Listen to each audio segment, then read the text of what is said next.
सारी बातें जानने के बाद हमें इतना आश्चर्य होता है कि हम उसे एक्सेप्ट नहीं कर पाते। कई बार तो जलन भी होता है और हम अंदर ही अंदर परेशान होने लगते हैं, और इस परेशानी का हमें ना ही कोई सॉल्यूशन मिलता है और ना ही हम इस परेशानी को किसी से शेयर कर पाते हैं कि हम किस चीज़ से कितना परेशान हैं और हमें एट अ टाइम क्या चाहिए, कौन सी चीज़ों से हम सुकून में आ सकते हैं। वैसे आप लोगों का प्यार पाके मैं बहुत खुश रहती हूँ, मुझे और किसी चीज़ की आवश्यकता नहीं होती। लेकिन कुछ लोग ऐसे हैं जो रोज़ वीडियो देखते हैं लेकिन लाइक कमेंट सब्सक्राइब करना भूल जाते हैं। तो एक रिक्वेस्ट है कि आप सभी अगर चैनल पर पहली बार हैं तो भी सब्सक्राइब करें, और दूसरी बार हैं तब भी सब्सक्राइब करें, और अगर भूल गए होंगे तो याद से सब्सक्राइब कर लें। इधर उधर की बातें शुरू ना करके मैं आज के टॉपिक पर आती हूँ। तो बात कुछ ऐसी है कि इस साल के जनवरी के पहले दिन ही मैंने टारगेट रखा कि मैं टाइम पर उठूँगी, इवन अच्छे से पढ़ाई करूँगी, अपने सारे शेड्यूल को रूटीन को फॉलो करूँगी, और सबसे बड़ी चीज़ अपना खूब सारा ख्याल रखूँगी। लेकिन अभी महीना बीता ही नहीं है, 11 महीने अभी भी बाकी हैं, फिर भी मेरी लक्षणों से मुझे ऐसा एहसास होता है कि मैं पूरी तरीके से अपने प्लानिंग की तरफ फ्लॉप हो चुकी हूँ। सुबह हर दिन लेट से उठना, हर दिन एक भी अच्छी आदतों को ना अपनाना। हाँ, काम तो बराबर करती हूँ लेकिन अपने लिए नहीं, लोगों को खुश करने के लिए हर एक चीज़ करना पड़ता है ताकि शांति बनी रहे, लेकिन अंदर ही अंदर हम पूरे तरीके से डिसबैलेंस हो जाते हैं। प्रॉब्लम तो होता ही है। लेट उठने के बाद मेरी तरह कितने सारे लोग होंगे जिनको अपसेट फील होता है। Hello everyone, good morning, Radhe Radhe, सुप्रभात and welcome back to my new another blog. आशा करती हूँ आप सभी अच्छे होंगे, मस्त होंगे और खुश भी होंगे। पढ़ाई भी अच्छी चल रही होगी। अभी मैं अपनी नानी के घर से दूध लेकर आ रही हूँ। हम इसका सेवई बनाएंगे। ऐसे घर की चीज़ों को खाने का अलग ही स्वाद होता है। और ये दूध, ऐसे दूध तो मेरे घर डेली आता है। हम बाहर से ख़रीदते हैं, लेकिन ये विदाउट पानी मिलाया दूध है, प्योर मिल्क कह सकते हैं। खोल भगवान खोल। और इस महीने के कुछ दिनों के बाद से भाई मेरी रूटीन जो बिगड़ी है ना, मतलब सुबह उठो तो थकावट, शाम को सो तो थकावट। मैं इतनी थकी हुई सी रहती हूँ रात को, मतलब पढ़ने के बाद जो नींद आता है। अगर आप लेट उठ रहे हैं तो केवल आपकी हेल्थ पर इफेक्ट नहीं पड़ेगा, आपके हेल्थ के साथ साथ आपके रूटीन में जो भयंकर बदलाव आएंगे वो भी गलत तरीके से, और आपको पूरी तरह से नेगेटिव कर देंगे।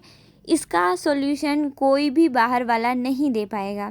अक्सर हम बहुत देर तक सोते रहते हैं, उससे हमारा नुकसान नहीं होता, पर अक्सर जो चीज़ें ख़राब होती है ना, वो है पॉजिटिविटी का और हमारे जो फोकस मोड का, वो सबसे भयंकर बदलाव कह सकते हैं। पिछले कुछ दिनों से सारे कामों की जिम्मेदारी मेरी है, ये बात तो आप लोगों को पता है, लेकिन ये बात बिल्कुल नहीं पता है कि मैं अपने आलसीपन की वजह से कितना सारा अपना नुकसान करने लगी हूँ। अब मैं इतनी थक जाती हूँ कि सुबह मेरा नींद नहीं खुलता, और लगभग 9 बजे आसपास मैं उठती हूँ। रोज़ का रोज़ ये चीज़ है। दुकान के लिए दाल पीसना, क्योंकि मम्मी का दुकान आप लोगों को पता है, यहाँ पर दाल बहुत ज़्यादा ज़रूरी इंग्रेडिएंट है। तो मुझे हर दिन टाइम पे दाल पीसना, चटनी पीसने का काम करना होता है।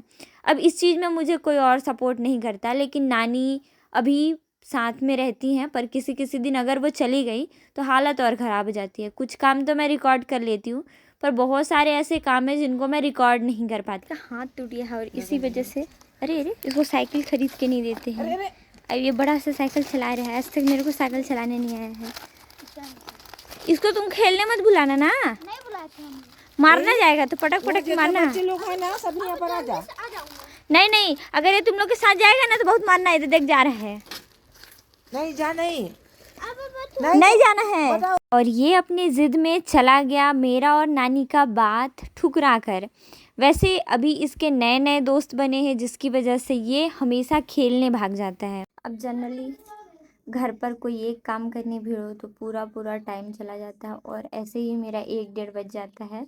जैसे ही मैं, मतलब 9 बजे से काम वाम करने भिड़ी थी, 9 बजे मैं रूम से आई थी, और फिर ऐसे खाना पीना नाश्ता, दुकान का दाल पीसे अभी, और अभी भी चटनी पिसाई करना बाकी है। तो टाइम है। आज आलू मतलब टमाटर वगैरह नहीं था, तो नाना लेने गए हैं कुछ दुकान का सामान, जैसे आलू वालू और टमाटर वमाटर। तो आने के बाद ही काम होगा। चटनी के लिए टमाटर मस्ट इम्पॉर्टेंट इंग्रेडिएंट है। मिर्ची चटनी टमाटर, टमाटर और मिर्ची का चटनी होता है। क्या क्या बोल रही हूँ मुझे भी नहीं पता चल रहा। अभी आज हम अभी मतलब ज़्यादा दिन तो बचा नहीं है मेरे एग्ज़ाम को, तो मैं सोच रही हूँ कि आज मैं केवल हिस्ट्री के क्वेश्चन लगाऊँ, वो भी छत्तीसगढ़ हिस्ट्री के, फिर उसके बाद अदर टॉपिक के। ट्राइब्स का मतलब ऐसे जनजाति के जो फैक्टर्स हैं, उसको मैंने काफ़ी टाइम पहले लगाया था टेस्ट, पर मुझे लगता है 3-4 महीने पहले, जिसकी वजह से कुछ बहुत सारे क्वेश्चन गलत होंगे। पर अभी हिस्ट्री का लगाएंगे और ऐसे करके धीरे धीरे टॉपिक वाइज टेस्ट मतलब टेस्ट या क्वेश्चन देखेंगे, ताकि थोड़ा सा हेल्प हो। सिलेबस कवर करने अगर मैं चलती हूँ तो हो भी नहीं पाएगा और कर भी नहीं पाऊँगी। पर एग्ज़ाम का फॉर्म है तो मुझे अपना 100% अपनी तरफ से देना है, क्योंकि कुछ फैक्टर्स आपको बस तकलीफ देते हैं। आपको खुद से मोटिवेशन लाना पड़ेगा, वर्क करना पड़ेगा। और अगर आप हार मानते हो, थक जाते हो, चीज़ें नहीं कर पाते हो, तो आपकी गलती है। भाई थकावट का क्या कहूँ, थक के तो मेरी भी हालत इतनी गंदी हो जाती है कि मेरे को लगता है ज़िंदगी ही खराब मिल गया है। चेंज करो रे इस ज़िंदगी को, ऐसा फील होता है। दो बात तो क्लियर हो गई, घर पे इतना ज़्यादा काम और मेरा लेट उठना मेरे सारी चीज़ों को बर्बाद करके रखा हुआ है, जिसकी वजह से मैं फुल नेगेटिव चल रही हूँ। मतलब मन से तो कुछ चीज़ें कर ले रही हूँ, पर मन में कई सारी चीज़ों का तनाव बना हुआ है। मुझे कुछ चीज़ें अच्छी नहीं लग रही हैं, डर सा लगने लगा है। और फिर जो चीज़ें चल रही है वो चलने दो, ऐसा फील होता है। थोड़ा न्यूट्रल जैसा, पर उसके साथ साथ बहुत ज़्यादा डर, क्योंकि सवाल करियर का है। और अगर अपने साथ के किसी को आप तरक्की करते देखते हो, तो कहीं ना कहीं आपको अपनी गलती का एहसास होता है। जलन भले ही ना हो, मैंने स्टार्टिंग में कहा कि जलन होता है, पर जलन भले ही ना हो, लेकिन आपको ये चीज़ तो एहसास होगा कि मैं कहाँ पर गलत हूँ, और उस गलती को बाद में सुधारने का मौका नहीं मिलेगा, क्योंकि समय बीत चुका है। देखते देखते 1 साल और 1 साल के बाद दूसरा साल बीतने को है, और मुझे एहसास हो रहा है कि बस चीज़ें चलती गई। कुछ मेरी लापरवाही और कुछ घर वाले की हरकतों की वजह से अब सारा ज़िंदगी स्पॉइल हो गया है। 1 आध साल रुक गए तो रुक गए, वरना आते ही जो नया साल होगा उसमें शादी करो जैसा प्रेशर होने लगेगा। क्योंकि एक लिमिटेशंस होती है लड़कियों के लिए, कहीं ना कहीं घर वालों को चारों तरफ से जब प्रेशर दिया जाएगा, तो उन्हें भी एहसास होगा कि बच्चा तो इतना सक्सेसफुल हुआ नहीं, इसको प्रॉपर टाइम दिया गया, जो चीज़ें इसको चाहिए थी वो भी दिया गया। पर कहीं ना कहीं एक अनुभव से बता रही हूँ कि जो चीज़ें हमारे पास नहीं होती हैं, वो होता है हमारा इन्वायरमेंट, जिसकी वजह से हम आए दिन डिप्रेस्ड होते हैं और बहुत सारी चीज़ें डिस्टर्ब होती हैं। पर एक बहुत बड़ी बात बताती हूँ कि अगर आप अपने लाइफ में किसी कमी को लेकर ये सोचते रहोगे कि मेरे पास नहीं है, तो वो चीज़ें कभी आपके पास नहीं आएंगी। फॉर एग्ज़ाम्पल कि अगर आपके आसपास का वातावरण सही नहीं है, तो आप सोचोगे कि चीज़ें अपने आप ठीक हो जाएं, तो कभी नहीं होगा। इसलिए अक्सर कहा जाता है कि कर्म करो, फल की चिंता मत करो। और हम इस बात को समझ ही नहीं पाते हैं कि सच्चाई क्या है इस बात में। कुछ काम तो करने ही पड़ेंगे। अगर आप बैठकर किसी के कमाई पर खा रहे हो, तो आपको अपना एफर्ट लगाना पड़ेगा। और भाई रही बात मेरे घर की, तो मेरे घर संभालने वाला इंसान एक ही है, जिम्मेदारी एक ही इंसान पर है। तो कहीं ना कहीं मुझे, अगर मैं सोचूं कि 100% वाला टाइम मिले, तो पॉसिबल नहीं है। और इस बात को मैं जितनी जल्दी एक्सेप्ट कर लेती हूँ, उतना ही ज़्यादा अच्छा है। क्योंकि जिनके हाथ में सपोर्ट नहीं होता, वो आपकी ज़िंदगी बस बर्बाद करते हैं। कुछ लोग हमारे जीवन का हिस्सा तो बहुत महत्वपूर्ण होते हैं, लेकिन वो हमारी ज़िंदगी का वो महत्वपूर्ण हिस्सा बस बर्बाद करने के लिए ही होते हैं।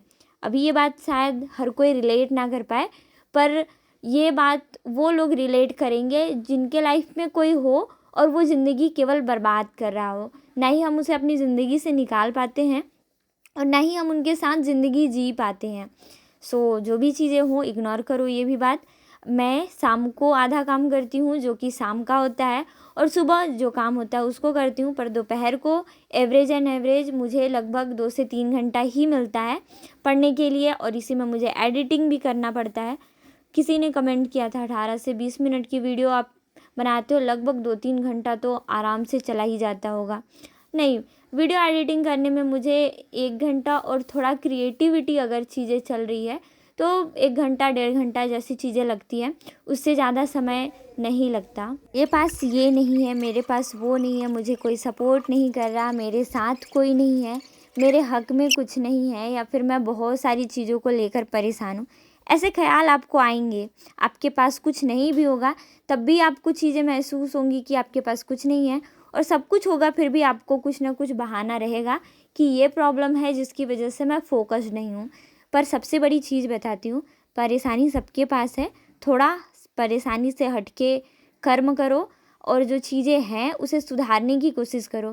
क्योंकि अगर आपको अपनी वर्तमान स्थिति से परेशानी हो रही है तो उसे सुधारने का हक केवल आपको मिला है, और इस हक के हकदार बनने से पहले आपको इतनी सारी संघर्ष करनी पड़ेगी कि हो सकता है आप हार मानकर कहो कि मैं छोड़ दूं, लेकिन वो छोड़ देना भी छोड़ देना जैसा नहीं होगा। आप मान लो छोड़ देते हो, पर अंदर से आपको संतुष्टि नहीं होगी। कई सारे लोग होंगे जिनको मन में ये ख्याल आता होगा कि मैं पढ़ाई ही छोड़ दूं, या फिर वो जो कर रहे हैं वही छोड़ दूं, पर सच बताऊं उसे छोड़ने के बाद भी आप सुकून में नहीं रह पाओगे। हाँ, करंट सिचुएशन अगर आप सुधार लेते हैं और कुछ चीज़ें छोड़ते हैं तो डेफिनेटली चीज़ें काफ़ी ज़्यादा आरामदायक होंगी और आपको सुकून देगा। पर अगर आप जिस हालत में हो उसे छोड़कर भागने की कोशिश कर रहे हो तो चीज़ें बदलेंगी नहीं, वो आपको और ही परेशान करेंगी। मुझे कुछ टाइम के लिए लगा था कि चलो मुझे अब पढ़ने का सही समय मिल गया है और मैं अच्छे से पढ़ूंगी। नो डाउट मैंने इस टाइम पे काफ़ी अच्छे से अपने आप को पढ़ने वाले मोड पर ले जाकर छोड़ा। काफ़ी सारी चीज़ें मुझे समझ में आई, काफ़ी सारी चीज़ों को मैंने सुधारा। हाँ, मैं ग्रोथ नहीं कर पाई क्योंकि कुछ चीज़ों को सुधारने में जितना समय लगता है उसको आगे बढ़ाने में भी उससे कहीं ज़्यादा समय लगता है। तो कहीं ना कहीं मैं इन सारी चीज़ों में ही रह गई। पर अफ़सोस, ज़िंदगी जो रंग दिखाता है ना वो हम कहीं और से नहीं देख सकते। हर किसी की ज़िंदगी का वो पार्ट होता है जो हम किसी से शेयर नहीं कर पाते, पर अंदर ही अंदर बहुत अंदर से घुटन महसूस होता है, तकलीफ़ होता है, और फिर नफ़रत भी होती है। पर इसी नफ़रत को आप ताकत बनाओ और आगे बढ़ो। कहीं ना कहीं ये जो शुरुआत है ना वो आपको बदल देगा। अभी 1 महीना ही गया है, हो सकता है चीज़ें आपने भी सही ना किया हो, और हो सकता है कि आपने चीज़ें सही कर ली हो। तो जिन लोगों ने सही किया है वो आगे बढ़ो, और जिनकी सुधार नहीं हुई है वो सुधार करने में लग जाओ। क्योंकि आज कल परसों टालते टालते ना पूरा साल बीत जाता है और बिल्कुल भी पता नहीं चलता। थैंक्स फॉर वॉचिंग, मिलते हैं मेरे अगले वीडियो में। तब तक ख्याल रखना, और हाँ, वीडियो अब की बार लाइक और सब्सक्राइब करना बिल्कुल भी मत भूलना। ठीक है, बाय बाय।